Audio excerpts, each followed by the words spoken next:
नमस्कार, good news today देख रहे हैं आप। आपके साथ मैं हूं नवजोत संधावा। शाम के 4 बज चुके और वक्त है हमारे खास कार्यक्रम ये हुई ना बात का। हम कहानियों में सुनते थे कि भेड़िया आया, मगर अब ये हकीकत में हो रहा है। उत्तर प्रदेश के बहराइच में भेड़ियों ने आतंक मचा रखा है और ये भेड़िए 35 से ज्यादा गांवों का सुख चैन छीन चुके हैं। इन गांवों के लोग पिछले कई हफ्तों से सुकून की नींद नहीं सो पाए हैं। गांव के लोग दिन भर भेड़ियों के डर से चौकन्ने रहते हैं और रात को घूम घूम कर पहरा देते हैं। आदमखोर हो चुके ये भेड़िए बच्चों और बड़ों को अपना शिकार बना रहे हैं। भेड़ियों के आतंक को खत्म करने के लिए वन विभाग और पुलिस ने अच्छी खासी फौज मैदान में उतार दी है और साथ ही आधुनिक तकनीक का भी सहारा लिया जा रहा है। मगर सवाल यही है कि भेड़िए हमारी बस्ती में घुसे हैं या हमने उनकी बस्तियों पर कब्जा जमा लिया है। आखिर क्यों भेड़िए जंगलों को छोड़कर बस्ती की तरफ आ रहे हैं? जंगलों का सिमटता दायरा तो इसकी वजह नहीं है। कहीं जंगलों में सूखते जल स्रोत और खाने की कमी उन्हें इंसानी बस्ती का रास्ता तो नहीं दिखा रही है। जितने खतरनाक ये भेड़िए हैं, क्या उतने ही जिम्मेदार हम लोग नहीं हैं? हमें इंसान और जानवरों के बीच बफर जोन बनाने की जरूरत है, जहां जानवर अपनी दुनिया में बेखौफ जी सकें और इंसान भी खुश रहें। तो आज हम इसी विषय पर चर्चा करेंगे। तमाम खास मेहमान हमारे साथ होंगे, लेकिन चर्चा शुरू करें उससे पहले आपको दिखाते हैं रिपोर्ट।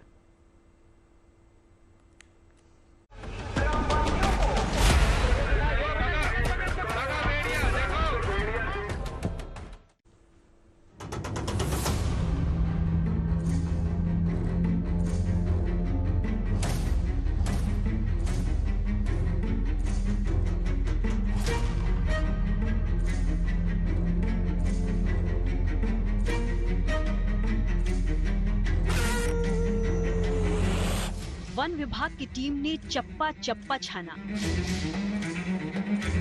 कछार के इलाकों में पहरा बैठाया, ड्रोन से नजर रखी।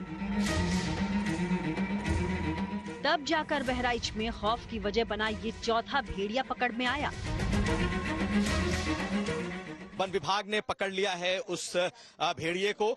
ट्रैंकुलाइज किया हुआ था, अभी ये पूरी तरीके से अपने होश में आ गया है और इसे वन विभाग ने अपना जो केज है उसमें पकड़ के उसने पकड़ के रखा हुआ है। ये बेहद ही खूंखार भेड़िया है और कहा जा रहा है, माना जा रहा है अधिकारियों के मुताबिक कि ये एक आदमखोरों में से ये भी एक है। 6 में से 3 पहले पकड़े गए थे, ये अभी पकड़ा गया है। थोड़ी देर पहले जब इसे पकड़ा जा रहा था तो हम लोगों ने देखा है बहुत मुश्किल से रात भर के ऑपरेशन में दर्जनों की तादाद में वन्यकर्मी लगे थे। इन्होंने बाड़े लगाए, इसके अलावा जाल लगाया, एग्जिट रूट दिया, ट्रैंकुलाइज किया और तब इसे पकड़ा गया है। पिछले कई दिनों से बहराइच के औराही गांव में एक ही नाम गूंज रहा है, आदमखोर। 6 भेड़ियों ने कुछ दिनों से गांव में आतंक मचा रखा है। तमाम बच्चों को भेड़िया निशाना बना चुका है। 3 भेड़ियों को वन विभाग ने कल पकड़ लिया था, चौथा आज पकड़ा गया है। जिस जगह पर भेड़ियों का गिरोह एक्टिव है, वहां उनकी तलाश कतई आसान नहीं है। मेरे पीछे की आप तस्वीर देखिए। दरअसल आदमखोर भेड़ियों को खोजने की वो कोशिश है जो उनके मांद तक पहुंचने की कोशिश है। मेरे पीछे आपको वन्यकर्मी, जो वन विभाग के लोग हैं, वो किस तरीके से इन भेड़ियों की तलाश में उनके मांद तक पहुंचने की कोशिश कर रहे हैं। ये जो है ये कछार का एरिया है, घाघरा का कछार है और हरबख्शपुरा जो गांव है पुरवा, उसके पास बड़ी संख्या में जो वनकर्मी हैं उन्होंने घात लगाकर रखा हुआ है। एक तरफ से जाल लगाए गए हैं, दूसरी तरफ से उसे खदेड़ने की कोशिश होगी। दरअसल ये जो भेड़ियों का एक समूह है, जो ट्रैक किया गया है, जो लोकेशन है, वो ड्रोन के जरिए इस तरफ ट्रैक किया गया है और ये गांव से काफी दूर है। तकरीबन कई किलोमीटर की दूरी के बाद ये घाघरा के कछार के इलाके में ये आपको दिखाई देगा। देखिए अलग अलग जगहों पर दूर दूर तक लोग बैठे हुए हैं, घात लगाए हैं। कईयों के पास ट्रैंकुलाइजर मशीन है, डॉक्टर हैं, जो वन विभाग के बड़े अधिकारी हैं वो भी यहाँ पर मौजूद हैं। फिलहाल तो 6 में से कुछ भेड़ियों को दबोचकर वन विभाग की टीम राहत की सांस ले रही है, मगर गांव वालों के जहन से खौफ गया नहीं है। फिरोज नाम का बच्चा अभी भी सदमे में है। उस पर कुछ दिन पहले भेड़िए ने हमला किया था। वो गनीमत रही कि मां के शोर से लोग आ गए और भेड़िया बच्चे को छोड़कर भाग गया। कितने थे भेड़िए? 2-3 थे? कितने? 2 थे। बचा कैसे? बच्चा बच्चा गांव वाले दौरे हैं तब बच्चा खेत में बेहोश पड़ा रहा तब नहीं। रात में हमला किया था? दिन में था? 12 बजे रात के हमला किया। और ये बच्चा फिर किस हालत में था? फिर कैसे क्या अस्पताल ले जाना पड़ा? किस हालत में था? बेहोश रहा, बेहोश पड़ा रहा, अस्पताल का ले गए हैं तब हुआ होश आवा है इस बच्चे को। हाँ, जब बोतल होता चढ़े लागा पट्टे के नहीं। लेकिन ऐसे तमाम परिवार हैं जिन्होंने अपने जिगर के टुकड़ों को भेड़िए का निवाला बनते देखा है। मार्च से अभी तक भेड़ियों का झुंड 9 जाने ले चुका है। जुलाई से अब तक 6 बच्चे भेड़ियों का शिकार बन चुके हैं। खौफ का आलम ये कि गांव वालों की रातें यूं ही पहरा देते हुए कट रही हैं। फिलहाल वन विभाग एक्शन में है। बचे भेड़ियों को पकड़ने के लिए करीब 9 टीम एक्टिव हैं। 200 से ज्यादा लोग चप्पे चप्पे पर नजरें गड़ाए हैं। ड्रोन के जरिए खेत खलियान खंगाले जा रहे हैं। दरअसल इंसानों की बस्ती में जंगली जानवरों की घुसपैठ आम हो चुकी है, लेकिन जिस तरह इस बार भेड़ियों ने उपद्रव मचाया है उससे खुद वन विभाग सकते में है। दरअसल भेड़ियों के हमले का पैटर्न बाकी जानवरों के हमले से कहीं अलग होता है। भेड़िया हमेशा झुंड में चलते हैं। ये 30 या 40 के झुंड में 25 किलोमीटर तक जा सकते हैं।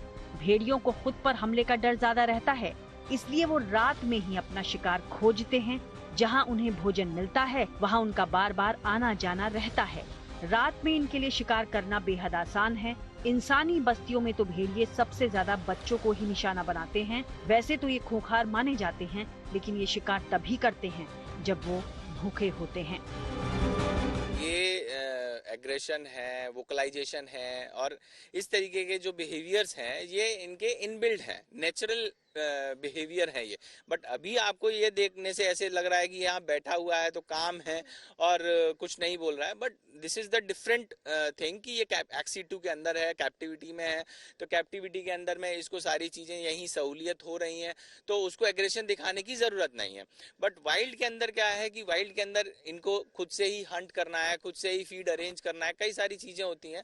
तो जो वाइल्ड एनिमल्स होते हैं उनका ऑलरेडी एग्रेशन जो होता है वो इनबिल्ड है और नेचुरल है ये, जिससे कि वो उनकी जो जनरेशन है, जो जुवेनाइल है और फीमेल्स का जो ट्रुप चलता है पूरा, उनको प्रोटेक्ट करने के लिए इनको वाइल्ड में एग्रेशन दिखाना होता है, तो जिसकी वजह से ये एग्रेशन बिहेवियर शो करते हैं। फिलहाल बहराइच इस वक्त मैन वर्सेस वाइल्ड का बैटल ग्राउंड बना हुआ है। ये तय है कि यहाँ आखिर में भेड़ियों और इंसानों के युद्ध में जीत इंसानों की होनी है। लेकिन ये सवाल सबके मन में है कि आखिर जंगल के जानवरों की घुसपैठ इंसानी बस्तियों में हाल के सालों में क्यों बढ़ी है? क्या हमने जानवरों के जंगल काटकर जो बस्तियां बसाई हैं, उसने जंगल का संतुलन बिगाड़ दिया है? भेड़िए भले ही आज इंसानों के गाँवों में कत्लेआम मचा रहे हैं, लेकिन दोष हम इंसानों का भी कम नहीं है। हमने भी जंगल के जंगल खत्म करने में कोई कोर कसर बाकी नहीं रखी है। बहराइच से कुमार अभिषेक, दिल्ली से नीतू झा के साथ bureau report, good news today. तो इस वक्त कुमार अभिषेक हमारे साथ जुड़ चुके हैं। अभिषेक, अभी फिलहाल सिचुएशन क्या है वहां की, ये बताइए। देखिए, हम लोग उसी ग्राउंड जीरो के पास मौजूद हैं जहां से कुछ दूरी पर इस वक्त बाकी बचे हुए जो 2 भेड़िए हैं जिन्हें आदमखोर बताया गया है, उनके लिए एक बार फिर उन्हें ट्रैप करने की कोशिश वन विभाग की तरफ से चल रही है। इसके आगे जाना मना कर दिया गया है मीडिया को और बाकायदा वन विभाग ने रोक दिया है, क्योंकि 2 भेड़िए हैं जिनको कहीं लोकेट कर लिया गया है और ये इसी इलाके में पिछली रात से ही लोकेटेड है। एक तो आज पकड़ लिया गया और बाकायदा वन विभाग ने उसको चारों तरफ से बाड़ लगाया, उसके बाद पटाखे फोड़े, ट्रैंकुलाइज किया और तब उसको पकड़ लिया। अभी भी 2 भेड़िए जिनकी तलाश चल रही है वो भी इसी इलाके में बताए जा रहे हैं और माना यह जा रहा है कि आने वाले कुछ घंटों में हो सकता है कि ये 2 भेड़िए भी पकड़ ली जाए, क्योंकि वन विभाग ने बहुत ही साइंटिफिक तरीके से उन्हें कॉर्नर किया हुआ है और जो कछार का इलाका है, खास करके घाघरा नदी के पास का जो कछार का इलाका है, उस इलाके में माना जा रहा है कि ये भेड़िए इस वक्त मौजूद हैं। लेकिन जिस तरीके से प्रशासन का दबाव बना हुआ है, जिस तरीके से शासन का दबाव बना हुआ है, तकरीबन 200 से ज्यादा वनकर्मी लगाए गए हैं, प्रशासन की कई टीमें लगाई गई हैं, 12 टीमें इस वक्त मौजूद हैं और लगातार ड्रोन के जरिए उनकी निगरानी हो रही है। लेकिन वो कब पकड़े जाएंगे, कहां पकड़े जाएंगे, ये कहना बहुत मुश्किल है। बहुत लंबा चौड़ा ये इलाका है और जहां गांव खत्म होता है उसके बाद कई किलोमीटर तक घाघरा नदी का कछार शुरू हो जाता है और यहीं पर ये भेड़िए इस वक्त पाए जा रहे हैं। तो अब देखना यह होगा कि एक तो पकड़ा गया जो बेहद ही खूंखार था और डीएफओ के मुताबिक ये वन ऑफ द जो मैन ईटर्स है जो कि कहा जा रहा है कि आदमखोर है, वो पकड़ा गया है। उसे लखनऊ या फिर गोरखपुर के जू में शिफ्ट किया जा रहा है, कुछ देर बाद उसे भेजा जाएगा। लेकिन 2 भेड़ियों की तलाश अभी भी चल रही है। इसके बाद क्योंकि अगर पकड़े गए हैं तो इसके बाद गांव के लोगों में क्या दहशत कम हुई है? क्या लोगों ने राहत की सांस ली है? बिल्कुल, थोड़ी राहत तो मिली है। जब लोगों से मैंने बात की तो उनका कहना था कि अगर बाकी जो भी दोनों पकड़ लिए जाएं तो जल्द ही उनको इससे राहत मिल जाएगी। लेकिन ये इलाका भेड़ियों के लिए जाना भी जाता है, उनका नेचुरल हैबिटेट है। जब भी इस इलाके में बाढ़ आता है, पानी आता है, तो ये अपने मान से निकल करके बाहर आते हैं। लेकिन खास बात सिर्फ ये हुई है कि पहले ये इंसानों पर हमला नहीं करते थे। मैन वुल्फ का जो कॉन्फ्लिक्ट है वो पहले नहीं दिखाई देता था, लेकिन अब इस मैन ईटर इसके बनने के बाद अब खतरा ज्यादा बढ़ा हुआ है। इसलिए जो भी भेड़िए हैं अब मुझे लगता है कि वो पकड़े जाएंगे अगर दिखाई देगा। कुछ कंफ्यूजन यहाँ होता है, चाहे वो जिसे सियार जयकाल जिसे कहते हैं और भेड़िया, इसके बीच में गांव वालों में बीच में दहशत हो जा रही है। अगर वो भेड़िया नहीं भी है और वो सियार को देख ले रहे हैं, जयकाल देख ले रहे हैं, तो उनके भीतर दहशत भर जा रही है। लेकिन इस इलाके में इतने बच्चों को निवाला बनाया है इन भेड़ियों ने कि अब सचमुच लोगों में खौफ है। लेकिन उम्मीद ये की जा रही है कि जल्द से जल्द ये पकड़े जाएंगे। बिल्कुल, कुमार अभिषेक नजरा बना रखे, शुक्रिया पूरी जानकारी के लिए। और इस वक्त तमाम खास मेहमान भी हमारे साथ जुड़ चुके हैं। लेटेस्ट अपडेट कुमार अभिषेक हमारे सहयोगी वहां से दे रहे थे कि अभी स्थिति इस वक्त क्या है। हमारे साथ इस वक्त मौजूद हैं जय Raj ji, wild life expert है, जिनसे बात करेंगे। और इसके अलावा हमारे साथ इस वक्त जुड़ चुके हैं अजय दुबे जी, फाउंडर हैं प्रियंता एनवायरमेंटल एक्शन ग्रुप के, और साथ ही साथ अनीश जी हमारे साथ है, सीईओ है वाइल्ड लाइफ कंजर्वेशन के।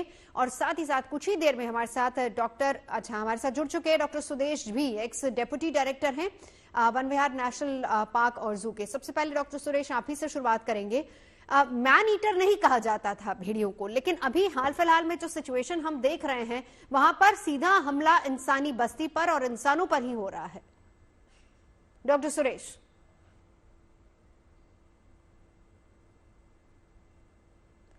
डॉक्टर सुरेश, मेरी आवाज आ रही है आप तक? जी, आपका अभी भेड़ियों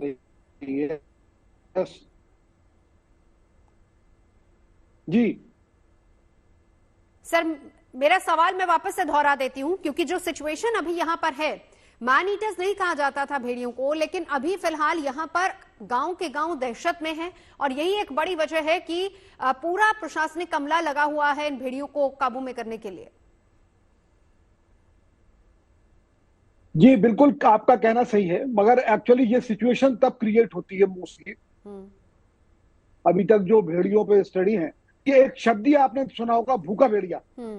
जब भेड़ियों को खाना नहीं मिलता है तो वो अटैक करना शुरू करते हैं ह्यूमंस पे, और सबसे प्रायोरिटी उनकी होती है बच्चों पे, क्योंकि बच्चों को लिफ्ट करना आसान होता है।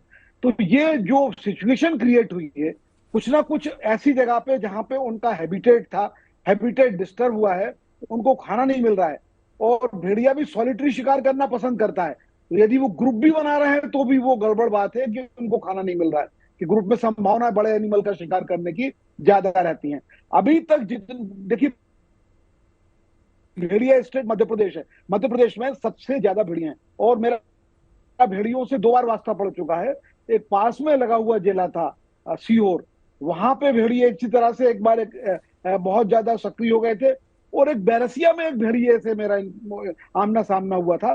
तो मैंने देखा कि जब या दो कंडीशंस हैं उनकी, या तो खाना नहीं मिल रहा हो या उनमें रेबीज हो गई हो, बीमारी हो गई हो, जो कि डार्क फैमिली में ज्यादातर पाई जाती है।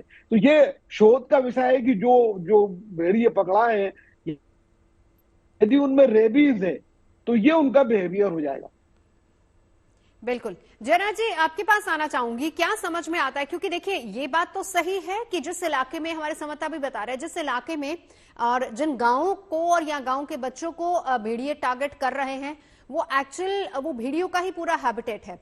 और कहीं ना कहीं ये भी कहना शायद गलत नहीं होगा कि इंसानी बस्ती का दायरा इतना बढ़ता जा रहा है कि जंगल छोटे होते जा रहे हैं। देखिए नवजोत जी, ऐसा है कि इस समय जो आप मौसम का हाल देख रहे हैं, बहुत बारिशें हो रही हैं और इन बारिशों में क्या है, फ्लडिंग काफी हो रही है। तो इनका जो हैबिटेट है, जो मैं समझ पा रहा हूँ, वो काफी डिस्टर्ब हो गया है इससे। और इस कारण ये अपने जो इनका नेचुरल हैबिटेट है उससे बाहर निकल करके ये मूव कर रहे हैं। ह्यूमन जो हमारे हैबिटेशंस हैं, जो मानव की आबादी, उन क्षेत्रों में ये आ रहे हैं। तो हमें थोड़ा सा इस संदर्भ में भी इसको देखना पड़ेगा। और जिस तरह से ये अटैक कर रहे हैं, पर मुझे इस बात की बड़ी कुछ हद तक एक सेटिस्फैक्शन भी है और थोड़ी खुशी भी है कि वन विभाग बहुत मेहनत से इसको टैकल कर रहा है। उनको एक कामयाबी और मिल गई है। उन्होंने कल तक 3 पकड़े थे भेड़िए, अब से चौथा भी उन्होंने पकड़ लिया है। तो बहुत अच्छा अटेम्प्ट वन विभाग कर रहा है और इसमें हमें इसको इंटेंसिफाई करना पड़ेगा और इस बात का बहुत ध्यान रखना पड़ेगा कि अगली कोई किल ये ना कर पाए। जी बिल्कुल जय जी, लेकिन इसी के साथ साथ देखिए दोनों बातें पैरेलल चलती हैं। वन विभाग अच्छा काम कर रहा है, वन विभाग ने भेड़ियों को पकड़ लिया है, लेकिन हम इस बात को भी स्वीकार करें कि अगर हमें इंसानी जान की फिक्र है तो हमें भेड़ियों को भी बचाना होगा, वो हैबिटेट भी बहुत ज्यादा जरूरी है। तो संतुलन कैसे बनाया जाएगा? देखिए मैडम, ये जो है बात कहना बहुत आसान है कि हमें आपस में एक संतुलन बनाना चाहिए। जैसा कि कहा भी जाता है कि कंजर्वेशन एंड डेवलपमेंट, इनके बीच में एक हमें सामंजस्य बैठाना है। But it is easily said than done. Actually क्या है कि मनुष्य ने बहुत ज्यादा अपनी जरूरतें बढ़ा दी हैं और हमारी आबादी का आप हाल देख ही रहे हैं कि हम वर्ल्ड में इस समय नंबर 1 पे चले गए, चाइना को भी हमने पीछे छोड़ दिया। तो ऐसे में हमने हर जगह अपनी जो है हमने पैंट कर दी। वन जो है हमारे जो है वो श्रिंक कर रहे हैं, एक तरह से देखा जाए उनकी जो क्वालिटी है वो अफेक्ट हो रही है। प्रे बेस वहां पे कम हो रहा है, जानवरों के लिए सर्वाइव करना बड़ा मुश्किल हो रहा है। और फिर हम ये भी कहते हैं कि साहब जानवर हमारे बीच में आ गए, जबकि हकीकत ये है कि मनुष्य इनके बीच में चला गया है। इनके लिए जगह अब बची नहीं है बहुत ज्यादा। तो ये बेचारे सर्वाइव तो ये भी करना चाहते हैं, इनको भी खाने की आवश्यकता है। तो उसके लिए फिर जो भी आएगा, चाहे वो आदमी हो चाहे जानवर हो, अगर खाने पे बात आए, भूख की बात आए, तो हर वो कोशिश करता है कि अपनी भूख मिटाने के लिए। तो वही ये जानवर कर रहे हैं। इस बात को भी हमें थोड़ा समझना होगा। पर इस समय जो है ना, क्राइसिस का टाइम, इस समय हमारे जो बच्चे हैं जो खत्म हो रहे हैं, जिनको ये उठा रहे हैं, वो हमारा सबसे बड़ी प्रायोरिटी होनी चाहिए और हमें इनको पकड़ना चाहिए। और मैं ये भी कहता हूँ कि पकड़ने में अगर कठिनाई हो रही है तो उनको शूट करने पर भी अब विचार किया जाना चाहिए। नहीं, मैक्सिमम ऐसा ही हो रहा है, क्योंकि उसी तरीके से वन विभाग की टीम वहां पर मौजूद है, ट्रैंकुलाइज किया गया, फिर उसको एक पिंजड़े में डालकर, और उसके बाद कहा जा रहा है कि अलग अलग जगह पर जू में शिफ्ट किया जाएगा। अनीश जी, आपके पास आते हुए, किस तरह का ये पूरा एरिया है और क्यों भेड़िए इतने खूंखार होते जा रहे हैं कि इंसानी बस्ती पर कब्जा करने को अमल है? नवजोत, पहली बात तो हमें पहले मैं थोड़ा स्टैटिस्टिक्स बता दूं। ये जो एरिया है ये भेड़ियों के लिए फेमस एरिया है, बिकॉज ये ग्रासलैंड एरिया है, इसमें बहुत खुले में घूमने वाले जानवर मिलते हैं। उधर भेड़ बकरी भी बहुत होती है, भेड़िए वो भी खाते हैं। और भेड़िए में अभी आपने ये 6 बच्चों की डेथ हुई, बहुत ही अनफॉर्चुनेट बात है। लेकिन आपको पता है कि ये जो उत्तर प्रदेश का इलाका है ना, वहां लोगों ने वुल्फ और डॉग का क्रॉस भी किया हुआ है। और बहुत सारे जगह पे ये जो वुल्फ और डॉग का हाइब्रिड है ना, उसको एक गार्ड एनिमल की तरह यूज करते हैं। तो इसमें जो इंफॉर्मेशन आती है जब क्राइसिस होती है ना, तो एक खुखार हो गया। अभी खुखार देखिए, आपको ये तस्वीरों में दिख रहा है कि ये कुत्ते के साइज का एनिमल है। ये इसका वजन भी 20 किलो नहीं होता है। तो इट्स अ स्मॉल कार्निवोर। और इसका जो खुराक जो खाता है ये ज्यादातर भेड़ बकरी, हेयर जो हम खरगोश कहते हैं वो, फिर उड़ने वाली चिड़िया जो सैंड ग्राउसेस है वगैरह वगैरह, ऐसी चीजें खाता है। ये बड़े इंसान को कभी भेड़िया अटैक करता नहीं है। इंडिया में दूसरी बात समझना है कि ये उत्तर प्रदेश हुआ, लेकिन मध्य प्रदेश, महाराष्ट्र, तेलंगाना, कर्नाटका, काफी जगहों पर, इवन लद्दाख, सब जगह वुल्व्स मिलते हैं। और कहीं पर भी कोई जगह पे आज तक मैंने बच्चों पे अटैक नहीं सुना है। 1996 में उत्तर प्रदेश में ये किस्सा ये हुआ था एक बार। तो पहली बात तो हमें ये बिल्कुल नहीं समझना चाहिए कि भेड़िए खुखार होते हैं। वो बहुत ही शाय होते हैं, वो लोगों से दूर रहते हैं। हम रिसर्च कर रहे हैं सेंट्रल इंडिया में, और लोगों को लगता था वहां भेड़िए नहीं है, लेकिन हमारे कैमरा ट्रैपिंग की वजह से हमें पता चला है कि 100,000 स्क्वायर किलोमीटर एरिया में भेड़िए हैं। वो क्वाइटली गांव में से भी निकल जाते हैं, किसी को पता ही नहीं चलता, वहां लोगों को भी पता नहीं भेड़िए है, लेकिन हमारे कैमरा ट्रैप्स में आए। उसका मतलब कि वो बहुत ही शाय एनिमल है। ये पर्टिकुलर जो सिचुएशन है हमें उसको साइंटिफिकली देखना होगा। पहली बात, जैसे फ्लडिंग वगैरह हुआ है तो ये मूव हुआ है। दूसरी बात, हमारी रहन सहन की जो वहां रहते हैं, हम अगर खुले में रह रहे हैं वगैरह तो वो बंद करना चाहिए। गार्ड डॉग्स रखने चाहिए। कुत्ते अगर होते हैं तो वो हमेशा आपको वार्न कर देंगे अगर कुछ भारी जानवर आता है तो। फिर हमें ये देखना है कि ये जो बच्चे को मारा है, अगर इसको खाया है तो नॉर्मली क्या होता है कि जब भेड़िए का झुंड खाता है तो वो एक जगह से नहीं खाता है, वो पूरा जो पीसेस में जो भी प्रे होता है उसके पीसेस हो जाते हैं। तो हमें वो देखना है कि ये जो हुआ है, या तो लोगों ने बहुत जल्दी पकड़ लिया, यानी बच्चा बेचारा मर गया लेकिन अभी तक उसने खाना शुरू नहीं किया था, या जो ऑलरेडी घसीट के लेके गए हैं, अगर वो बॉडी इंटैक्ट है एक ही उसमें, तो उसका मतलब है कि ये एक जानवर का काम है, पूरे झुंड का नहीं है। तो हम ये पूरे झुंड के पीछे जो पड़ जाते हैं, और आज तो 6 को पकड़ लेंगे हम। बहुत अच्छी बात है कि इतने खुले सिचुएशन में भी फॉरेस्ट डिपार्टमेंट ने कर चुका, बिकॉज मुझे पता है कि ये बहुत लार्ज रेंजिंग एनिमल है। आज यहाँ है तो कल 20 किलोमीटर दूर यानी वो सेम भेड़िया 20 किलोमीटर दूर हो सकता है। ये केवल 6 नहीं होंगे, ये और झुंड भी हो सकता है और ये बड़ा भी हो सकता है। नहीं, मेरा कहना क्या है कि एक बार ये प्रॉब्लम, अगर आपने 4 को पकड़ लिया, अगर अटैक्स बंद हो जाते हैं तो बाकी के 2 को पकड़ने की भी जरूरत नहीं है। मेरा वो मानना है। दूसरी बात, और भी भेड़िए हैं उधर, उसका मतलब ऐसा नहीं कि हर बार अगर भेड़िया दिखा तो आप उसको पकड़ लोगे, क्योंकि जैसे आपने कहा कि ये पूरा जो क्षेत्र था वो जंगल था। वहां से दुधवा नेशनल पार्क, कतरनिया घाट, ये किशनपुर, पीलीभीत, ये सब ज्यादा दूर है नहीं। ये बहुत ही जंगल वाला हिस्सा था, और ये भेड़िए खुले जंगल, बड़े घीच जंगल में नहीं रहते, ये हमेशा खुले और जंगल और खेत के बीच में रहते हैं। हंड्रेड्स ऑफ ईयर्स से फार्मर्स जहाँ हैं वहीं पे रहते हैं, और वो भेड़ बकरियां खा के जीते हैं। तो बहुत है। तो हमें एक बात समझना है कि ये प्रॉब्लम है जरूर, इसको हमें सॉल्व कर लेने के बाद भेड़ियों के ऊपर एक मुहिम नहीं चलानी है हमें कि जहां भी भेड़िया देखा उसको मार दिया। बिकॉज जैसे मैंने कहा, भारत में बहुत सारे स्टेट्स में है भेड़िए और लोगों को पता भी नहीं है कि वो है। यानी अनिल जी लौटती हूँ क्योंकि इसके सोल्यूशन की तरफ भी चलेंगे, लेकिन एक बार अजय दुबे जी को भी इंक्लूड कर लेती हूँ। अजय जी, एक बार मैं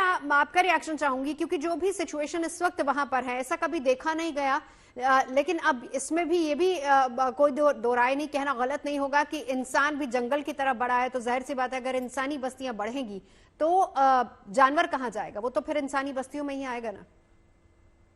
नवजोत, यहाँ पर जो भी ये पिछले मीडिया रिपोर्ट देखी है और जो खबर मिली है उसके हिसाब से ये फॉरेस्ट डिपार्टमेंट के फेलियर है। आप फॉरेस्ट मैनेजमेंट का जो आप देखिए कि रेस्क्यू किया, आपके जो वीडियो फुटेज आ रहे हैं कि जिस इसको भेड़ियों को पकड़ा हुआ पिंजरे में, उसके आसपास इंसान पूरा उसको मतलब गुस्सैल कर रहे हैं, पूरे पिंजरे से चिपके हुए हैं। यदि आप कोई रेस्क्यू प्लान करते हैं तो कॉर्डन ऑफ करते थोड़ा सा इंसान को दूर रखा जाता है, उसका स्ट्रेस बढ़ रहा है। कहीं ना कहीं एक कॉन्फ्लिक्ट मैनेजमेंट होता है, जहां जंगल रहता है उसके आसपास के जो इंसान है, दोनों की केयर, दोनों की सुरक्षा फॉरेस्ट डिपार्टमेंट को देखनी चाहिए, जागरूकता करनी चाहिए। और इस हद तक यदि रेस्क्यू ऑपरेशन के दौरान जनता उनके सर पर बैठी हुई है तो मुझे ये लग रहा है कि फॉरेस्ट अपनी सही दिशा में नहीं जा रहा है। भेड़िए को आदमखोर का जो टैग लगाया गया है उसके जो खबरें आ रही है कि 1, 2, 3, 4 कई भेड़िए आदमखोर हुए हैं, तो मुझे लगता है ये वाइल्ड लाइफ के जो भी हिस्ट्री के जो भी नॉर्म्स हैं, जो भी सिद्धांत है, ये उसके अनुरूप नहीं है। निश्चित तौर पर लोगों का दबाव है। वन विभाग लोगों को खुश करने के लिए ज्यादा चिंता कर रहा है बजाय वाइल्ड लाइफ की तरफ देखने के लिए और समस्या को पहचानने के लिए। तो अच्छा, इसमें एक और चीज है कि इनको कैनाइन डिस्टेंपर वायरस, यदि बरसात में अधिकतर जो कार्निवोरस होते हैं उनको बीमारियां फैलती हैं। मध्य प्रदेश के कुनों में चीते भी इन्फेक्शन से मरे थे। अभी भी जो दिक्कत दिख रही है वो सीडीबी है, ये क्या है, इसका टेस्ट होना चाहिए। और कम से कम भेड़ियों को आप इतनी जल्दी आदमखोर का सर्टिफिकेट मत दीजिए और उससे पिंजरे से दूर करिए। आप मतलब ये जो विजुअल्स आ रहे हैं ये डिस्टर्बेंस कर रहे हैं, मतलब ये दिखा रहे हैं कि फॉरेस्ट लोगों को खुश करने के लिए रेस्क्यू ऑपरेशन कर रहा है। नहीं, लेकिन ठीक है, एक रिएक्शन इस पर जयराज जी आपका भी लूंगी। देखिए, दोनों अनीश जी ने और हमारे दूसरे पैनलिस्ट ने, दोनों ने बात सही कही है कि उसको समझने की जरूरत है। अब ये भी बात सही है कि भेड़िया अगर इंसानी बस्ती में घुसा है, इंसान को शिकार बना रहा है, तो जाहिर सी बात है कि उसको कब्जे में करने की जरूरत है, लेकिन पिंजरे में डाला, इसके अलावा कोई और सोल्यूशन भी तो नहीं है। जरा जी इसी पर एक रिएक्शन आपका। देखिए, बिल्कुल सही बात है जो अभी बात आई है कि साहब पब्लिक ने घेर रखा है और फॉरेस्ट डिपार्टमेंट जो है खुश कर रहा है। मैं ऐसा तो नहीं मानता कि फॉरेस्ट डिपार्टमेंट खुश कर रहा है लोगों को, बट फॉरेस्ट डिपार्टमेंट शायद, क्योंकि यहाँ पे हर जगह जब कभी ऐसे ऑपरेशन होते हैं तो इतनी पब्लिक जो है यहाँ पे कूद पड़ती है देखने के लिए, तो फॉरेस्ट डिपार्टमेंट भी शायद ये दिखाने की शायद कोशिश कर रहा है, भले ही वो प्रोटोकॉल का थोड़ी खिलाफत हो उसमें, कि भाई देखिए पकड़ा गया, ताकि लोगों को जो एक फियर की जो सेंस इतनी बढ़ गई है उसमें कुछ कमी आए।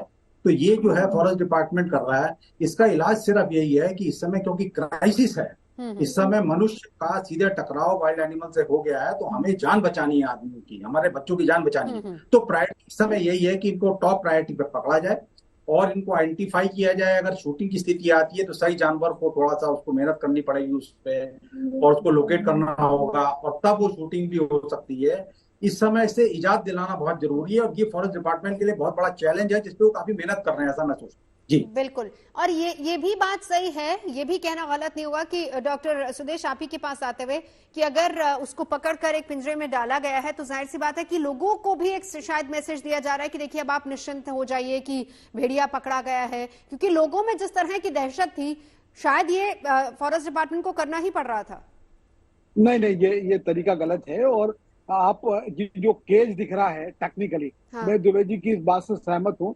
टेक्निकली ट्रांसपोर्टेशन केज होता है, एक ट्रीटमेंट केज होता है।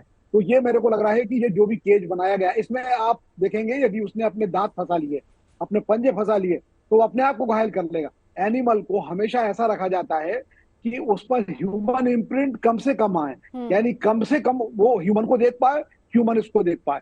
ये वाइल्ड एनिमल को रेस्क्यू करते समय जिन केजेस में रखा जाता है, वो ट्रांसपोर्टेशन केज हो या ट्रीटमेंट केज हो, ये उसकी विशेषता होती है। तो एक तो ये केज जो है, मैं समझता हूँ हैंडलर्स जो हैंडलिंग करने की वहां पर पहला मौका ऐसा लग रहा है कि वहां पर पहली बार भेड़िए के साथ इस तरह का किया जा रहा है ऑपरेशन। इसलिए ये केज तो बिल्कुल प्रॉपर बंद करके रखना था, स्लिट्स बनाया जाना थी देखने के लिए, ट्रीटमेंट के लिए स्लिट्स होना थी, लाइट और एयर्स जाने के लिए स्लिट्स होना थी, और ये अंदर से भी इसको कवर किया जाना था प्लाई से, ताकि वो अपने नाखून और दांत उसमें नहीं फंसा सके। ऐसा नहीं है कि भेड़िया हमेशा से खतरनाक जानवर रहा है, ये बड़े वफादार भी होते हैं, इन्हें ग्रुप में रहना बहुत पसंद है, मगर इन्हें खतरा महसूस होता है तो ये अटैक कर सकते हैं, या खाने की तलाश में ये हमलावर भी हो जाते हैं। बहराइच इस वक्त भेड़ियों के आतंक से परेशान है। लगभग 10 से ज्यादा बच्चों को भेड़िए उठाकर ले गए हैं। कई लोगों की इस मामले में मौत भी हुई है, एक महिला की भी मौत हुई है।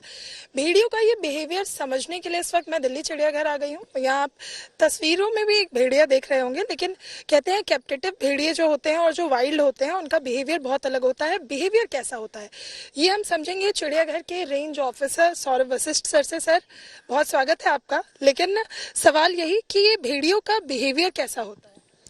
देखिए, सभी जानवरों की अगर मैं बात करूं, और आप पर्टिकुलर बात कर रहे हैं बिहेवियर के बारे में, वुल्फ के, तो वुल्फ का जो बिहेवियर है, पहली बात तो कि ये पैक में रहता है, और पैक में रहता है जब इनको लगता है, बेसिकली ये जो एनिमल है ये बड़ा लॉयल एनिमल है, और वाइल्ड में है तो पैक में रहता है ये, और पैक में रहता है इन द सेंस कि मतलब कि ये एक साथ करीब 40, 30, 10 इस तरीके के ग्रुप्स में रहते हैं ये। तो ये जब ग्रुप में चलते हैं तो ये सब आपस में इन सब ग्रुप की बॉन्डिंग होती है। उसके बाद में ये कम से कम एक दिन के अंदर 20 से 30 किलोमीटर का ट्रैवलिंग टाइम भी अपना वाइल्ड में लेते हैं। और अगर कैप्टिविटी में XC2 में और INC2 में अगर हम लोग कंपैरिजन करने पे जाएं, तो XC2 के अंदर में इनका जो बिहेवियर है बड़ा ही नॉमिनल बिहेवियर है, ही वेरी डोसाइल, और यहाँ पर जू के अंदर में इनको डे टू डे बेसिस पे फीडिंग रहता है और नेचुरल रेनफोर्समेंट रहता है, जिसकी वजह से इनको हम लोग एनक्लोजर के अंदर लेना है, एनक्लोजर के बाहर आना है, तो ये ये सारी चीजें कमांड्स को सुनते हैं। तो ऐसे ही वाइल्ड में भी अगर बात करते हैं तो अगर इनके ट्रुप पे इनको लगता है कि कहीं भी किसी भी तरीके की इनको डर है कि मतलब कि कोई भी प्रे इनको अटैक कर सकता है, तो उस टाइम पे ये ट्रुप जो चलता है तो एग्रेशन बिहेवियर ये शो करता है। तो एग्रेशन शो करने के टाइम पे अगर इनको कहीं किसी भी रास्ते में कुछ भी पैक मिलता है, पैक इन द सेंस की विलेज है, तो हम लोगों ने जैसा जैसे स्टडी किया है तो स्टडी में भी ये पाया गया है कि ये बेसिकली अटैकिंग मूव में जब आते हैं तो बच्चों को ये सबसे पहले हंट करते हैं, जिससे कि ये इजी टू कैरी होता है इनके लिए। जिससे कि ये बच्चे को एक बार उठाया और उठाने के बाद अपनी बरों में चले गए तो पता नहीं चलता है। तो ये जब उनको लगता है कि यहाँ पर इस एरिया में फूड अडेप्टेबिलिटी है तो ये वहां पर फिर अपना वास बना लेते हैं और धीरे धीरे और रात्रि में ये अटैकिंग मूव में जाके इसको अंजाम देते हैं। तो प्रवृत्ति क्या होती है इसी को समझने की हम कोशिश कर रहे थे। मेरी सहयोगी नीतू झा ने भी बात की है कि किस तरह की प्रवृत्ति होती है। अनिश जी, मैं आपके पास आती हूँ। देखिए, देखा जाए तो भेड़िए की प्रवृत्ति अटैकिंग नहीं है, मारना नहीं जानता, लेकिन अगर खाना नहीं मिले या फिर उसको लगे कि वो किसी का शिकार बन रहा है तो फिर जाहिर सी बात है कि वो उस अटैकिंग मोड में आता है। यहाँ पर स्पेसिफिकली अगर हम इसी गांव की बात करें, बहराइच की बात करें या फिर इस पूरे एरिया की बात करें, यहाँ पर सिचुएशन क्या रही हो सकती है?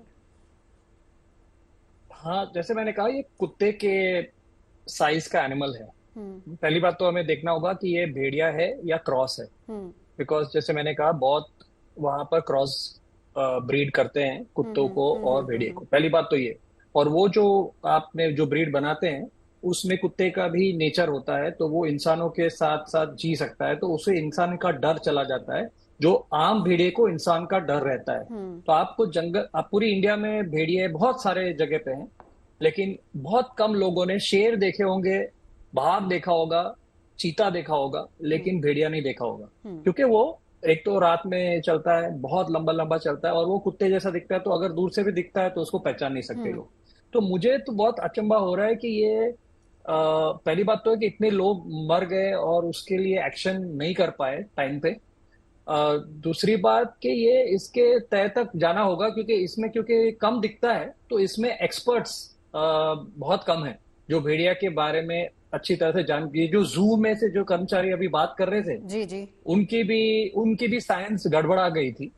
तो जो जू में जिस तरीके से एनिमल्स को रखते हैं और उसके साथ वो एक्स्ट्रापोलेट जो कर रहे थे, उसमें भी गड़बड़ थी। यानी जो लोगों को भेड़ियों के बारे में बहुत कम जानकारी है। तो हमें पहली बात तो समझना होगा कि ये इसमें कौन सा प्रॉब्लम एनिमल है। मुझे अभी भी लगता है कि पूरा पैक इसमें इन्वॉल्व नहीं होगा, और शायद ऐसा भी हो सकता है कि जो भेड़िया ये करता होगा वो अकेला भेड़िया कहीं का होगा, और ये पैक के ऊपर क्योंकि ये दिख गई है वहां पैक, तो उसके पीछे हम हाथ धो के पड़ गए हैं। बट आज बिकॉज ये इतना इमरजेंसी है तो हमें जो भी दिखेगा उसको पकड़ना तो पड़ेगा। बिल्कुल बिल्कुल। लेकिन हमें ऑब्जर्व करना पड़ेगा। गांव वालों को भले 6 भेड़िए पकड़ लें, फिर भी गांव वालों को सतर्क रहना होगा, क्योंकि हमें पता नहीं है कि ये जो भेड़िया कर रहा है, क्योंकि अगर एक ही जानवर इन्वॉल्व है तो वो पैक में नहीं घूम रहा होगा। नहीं, कुल मिलाकर अभी अगर देखा जाए तो इसको हम ये मुख्य वजह यही मानेंगे कि वो खाने की तलाश में या पानी की तलाश में उधर गया हो सकता है। एक बात समझ लीजिए, बट भेड़िया है, हाथी नहीं है। इसको जो खाने की जरूरत होती है वो कम होती है। कितना वजन है उसका? 20 किलो। वो खाता है 2-3 किलो एक बार में, तो वो उतना खाना तो उधर है। भेड़ बकरी इतनी घूमती है वहां कि वो तो उनको मिल जाता है। तो मुझे ये ऐसा नहीं लग रहा कि खाने एरिया उनका अलग हो चुका है बिकॉज ऑफ फ्लडिंग, और उसके वजह से अगर उनको पता चल गया कि ये एक इजी प्रे है, ये साइज का एक इंसान को इजीली उठा सकते हैं, वो बात अलग है। लेकिन खाने की कमी का मुझे एक बार ऐसा नहीं लगता। मैं लौटूं अनीश, एक बार अजय दुबे जी को भी इंक्लूड करूंगी। अजय जी, देखिए नवजोत, इस समय मैं चाहता हूं कि जो उत्तर प्रदेश के जो ऑफिसर्स हैं, स्पेशली जो वाइल्ड लाइफ ट्रेन्ड ऑफिसर्स हैं, उनको फील्ड पे जाना चाहिए, क्योंकि ये कहीं ना कहीं जो ये टैग लग गया है कि आदमखोर है, तो ये भविष्य में अन्य जो वहां पे लेपर्ड्स भी हैं और ये जो भेड़िए हैं, इनके लिए संकट हो जाएगा। ये जो फॉरेस्ट जो डिस्प्ले कर रहा है कि हम आदमखोर कह रहा है और भेड़िए पकड़ रहा है, तो मुझे ऐसा लग रहा है कि कहीं यदि पूरी गहराई तक नहीं गए तो वन विभाग की असफलता होगी। और वन विभाग में जो वाइल्ड लाइफ मैनेजमेंट करते हैं, जिनको कि इनके दुर्लभ वन्य प्राणियों की बारे में आचार, जो भी उनकी लाइफ साइकिल है उसके बारे में जानकारी होनी चाहिए, उनको फील्ड में उतरना चाहिए और लोगों को अवेयरनेस लानी चाहिए, लोगों को जागरूक करना चाहिए कि भाई पूरे के पूरे भेड़िए आदमखोर नहीं है। कहीं कोई डिस्टरबेंस हुआ है, कहीं कोई बीमारी फैली है, इसकी प्रॉपर एक जांच होनी चाहिए। उनका मेडिकल जो भी पकड़े गए हैं इस समय केज में, इनको आप जू में लेके जा रहे हैं, लेकिन इसके पहले आप पूरा इनका डिटेल ले लें, क्योंकि यदि ऐसे बीमार यदि कोई भेड़िया जू में गया तो वहां भी आफत हो जाएगी, चाहे गोरखपुर जू हो चाहे आपका लखनऊ हो। तो मेरे ख्याल से उत्तर प्रदेश के जो वाइल्ड लाइफ ट्रेन्ड ऑफिसर्स हैं वो फील्ड पे देख नहीं रहे हैं। एक बार डॉक्टर सुदेश आपसे जानना चाहूंगी, फिर उसके बाद जय जी भी हमारे साथ मौजूद हैं। क्या रहता है पूरा सिस्टम, क्योंकि अगर कोई इस तरह से जानवर आदमखोर हो जाए, पहली बात तो दुबे जी कह रहे हैं कि हमें ये टैग नहीं लगा देना चाहिए, क्योंकि इस टैग का असर कहीं ना कहीं दूसरे जानवरों पर भी पड़ेगा। लोगों की सोच वैसी हो जाएगी कि जानवर दिखा तो उसका मतलब उसको मारना ही है। अगर ऐसे कोई प्रवृत्ति होती है किसी जानवर में, अब इसमें बीमारी भी हो सकती है कोई, उससे भी उसको भी नकारा नहीं जा सकता, तो जू भेजने से पहले किस तरह के टेस्ट होते हैं, और क्या एकमात्र यही रास्ता है कि जू भेजा जाए या फिर इनको कहीं से और जंगल में भी शिफ्ट किया जा सकता है? डॉक्टर सुदेश जी, एक तो मैडम मेरे को बार बार ये लग रहा है कि ये इसमें सभी भेड़िए कल्प्रेट नहीं है, रेबीज हो गई है। अब रेबीज एक भेड़िए से दूसरे भेड़िए को भी ट्रांसमिट हो सकती है। तो एक तो मेरे को लग रहा है कि ये भेड़िया जो लगातार हमला कर रहा है ये बीमार हो सकता है, मगर ये उसके सिम्टम्स जो बाकी पीएम हुए होंगे, जिन बच्चों पे हमला किया है या जिस महिला पे हमला किया है, उससे भी अभी तक इंश्योर किए जा सकते थे। मगर ये बात कहना कि इन सब भेड़ियों को आप एक तरह से आजन्म कारावास दें और किसी जू में शिफ्ट कर दें, वो अभी बहुत ये बिहेवियर स्टडी होना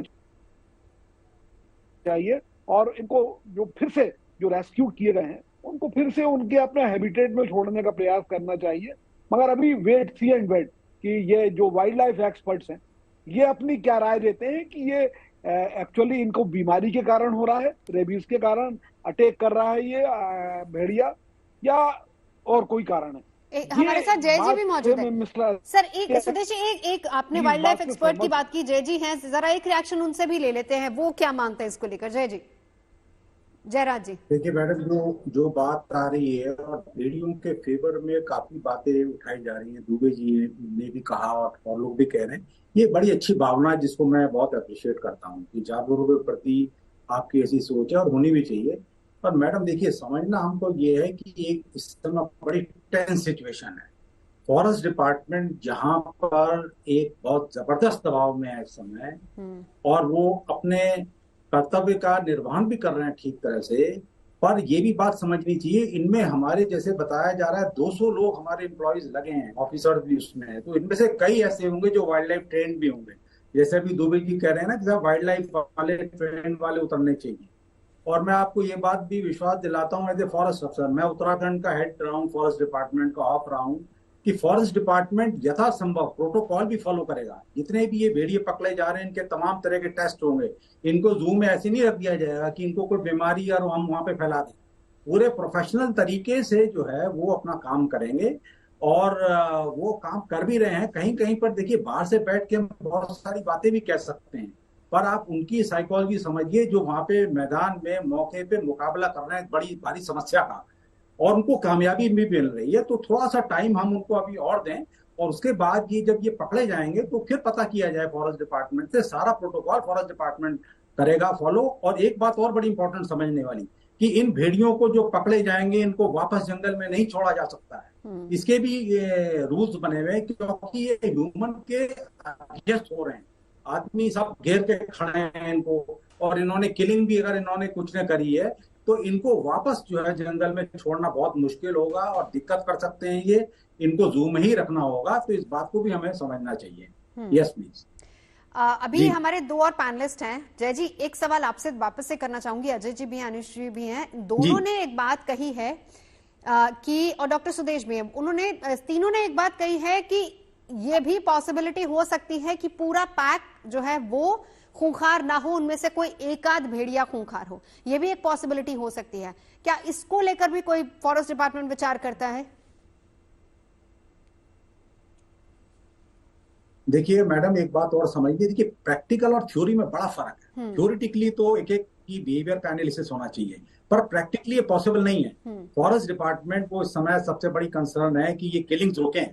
इसलिए अगर मान लीजिए 7 का पैक है, 8 का पैक है, इनमें से कौन सा एनिमल ऐसा है जो आदमखोर है, कौन सा नहीं है, ये असरटेन नहीं किया जा सकता इतनी आसानी से। ये सारे जानवर चल रहे हैं।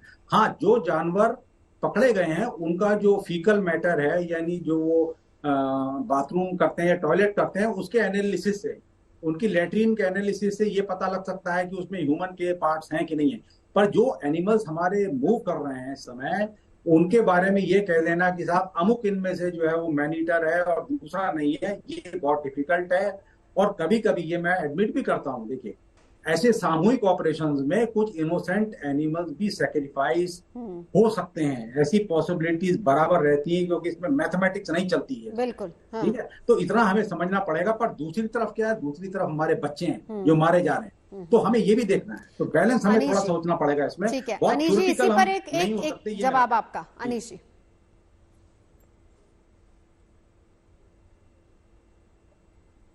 सर आपको ऑडियो म्यूट है शायद। हाँ सॉरी, ये तो इमरजेंसी है, इमरजेंसी में एक्शन तो लेना पड़ेगा, बिकॉज लोगों को भी शांत करना जरूरी है। वहाँ नहीं तो बहुत सारे जानवर की मौत हो सकती है। वहाँ एक्चुअली ये बहराइच और ये सारे एरिया जो है ना, उसमें बहुत सारे जो खेत वगैरह है, जो शुगर केन फील्ड्स है, बहुत सारे उधर शुगर इंडस्ट्री भी है, बहुत लोगों के पास गन्स भी हैं वहाँ। तो अगर हमने लोगों को शांत नहीं किया तो बहुत सारे जानवर इसमें इसके शिकार हो सकते हैं ये प्रॉब्लम के। इसके लिए मुझे लगता है कि फिलहाल तो ये पकड़े जाए और ऑब्जर्व किया जाए कि अब ये जो अटैक्स है बंद हुए कि नहीं। अगर बंद नहीं हुए तो हमें बिल्कुल समझना होगा कि ये जो 6 थे जो बेचारे ऐसे ही पकड़े गए हैं, तो वो हम कंक्लूड कर सकते हैं, बिकॉज ये 2 पैक साथ में ऐसे ऑपरेट कर बच्चों को मार रही है वो नहीं। दूसरी बात, ये प्लॉट किया होगा डिपार्टमेंट ने कि ये जो जहां अटैक्स हुए हैं वो एक दूसरे से कितना दूर है। तो अगर मैप पे आप रखते हैं तो आपको एक अंदाजा आ जाता है, बिकॉज जैसे लोगों ने कहा कि 20-25 किलोमीटर उनके लिए सहज बात है, एक रात में चल लेते हैं। तो वो सारा उनको एक रेडियस बनाना, एक सर्कल बनाकर उसका जो एपिसेंटर है वो ड्रॉ करके उसमें आपने पिंस लगा दोगे तो आपको एक आइडिया आ जाएगा कि ये कौन सा एरिया है जिसमें ऑपरेट कर रहे थे। अगर एक बहुत ही 100 किलोमीटर दूर कुछ हो रहा है तो इसके साथ कनेक्ट करने की जरूरत नहीं। और मीडिया ने भी बहुत बड़ा रोल प्ले करना होगा इसमें, बिकॉज अभी आपकी जो तस्वीरें आ रही है और बोले कि आदमखोर, ये जो वर्ड्स यूज करते हैं ना, ये आम जनता को एकदम ही एनिमल के अगेंस्ट बना देते हैं। इसलिए मैं बार बार कह रहा हूं, मुझे बहुत मेरी सहानुभूति है बच्चों के लिए और फैमिली के लिए, लेकिन एक बात समझना है कि आदमखोर बोलना बहुत ही आसान होता है, लेकिन आदमखोर अपने इंडिया में बाघ भी पिछले 50 साल में 4 या 5 आदमखोर बाघ हुए होंगे। जी जी जी। तो हमें वो मीडिया के नैरेटिव को भी कंट्रोल में रखना पड़ेगा। सर एक वो बहुत जरूरी है। बिल्कुल जिम्मेदारी से सभी को काम लेना होगा। एक रिएक्शन इसी पर अजय जी आपका, और फिर उसके बाद जय जी एक रिएक्शन आपका लूंगी इस पे। मेरा ये कहना है कि ये पूरा जो कॉरिडोर और ये पूरा बेल्ट है, इसमें लेपर्ड्स की भी शिकायतें आती हैं कि उनको भी आदमखोर कहा जाता है। तो मुझे ये लगता है कि उत्तर प्रदेश के फॉरेस्ट डिपार्टमेंट को मैदान पे उतर के एक स्ट्रेटेजिक पूरा कैंपेन बनाना पड़ेगा कि आखिर ये डिस्टर्बेंस इकोलॉजिकल जो हुआ है वो क्यों हो रहा है, और लोगों को शामिल करें। कम्युनिटी पार्टिसिपेशन से निश्चित तौर पर एक बेहतर वहां पे कॉन्फ्लिक्ट मैनेजमेंट हो सकेगा। अजय जी अब ये बताइए, क्योंकि दोनों जगह से जो दोनों अनीश जी और अजय जी ने दोनों ने सजेशन दिया है, प्रैक्टिकली जब इस तरह की सिचुएशन आती है आप लोग के सामने तो कैसे उसको टैकल किया जाता है? ठीक है, भेड़िए को पकड़ लिया है, मेडिकल होगा, उसके बाद उसको जू में भेजा जाएगा या जहां भी भेजा जाएगा, लेकिन इसके बाद क्या उन एरियाज को भी चिन्हित किया जाता है? क्या कुछ रहता है आपका इसके बाद का पूरा कार्यक्रम? अनीश और हमारे जी ने जो बात कही है, मैं बहुत अप्रिशिएट करता हूँ उनके सेंटिमेंट्स और उनकी स्ट्रेटजीज और उनकी नॉलेज को। पर प्रैक्टिकली में हमें जब हम एक्शन पे आते हैं तो कुछ हमारे डेविएशन भी हो जाते हैं, इसमें कोई दो राय नहीं है। और ये भी बिल्कुल सही बात है कि फॉरेस्ट डिपार्टमेंट ने बहुत स्ट्रेटेजिकली इसको वर्कआउट किया होगा, कहाँ कहाँ पे इन्होंने अटैक किए, पूरी मैपिंग इसकी हुई होगी, उसके पैटर्न को स्टडी करने की कोशिश की गई होगी, आगे ना उसकी पूरी तैयारी होगी। तो अभी तो फिलहाल इमरजेंसी ऐसी है कि इनको कंटेन करना है बाय एनी मीन्स। हमारा अगला बच्चा ना मरे, इसके लिए हमें हर कोशिश करनी है, फॉरेस्ट डिपार्टमेंट कर रहा है।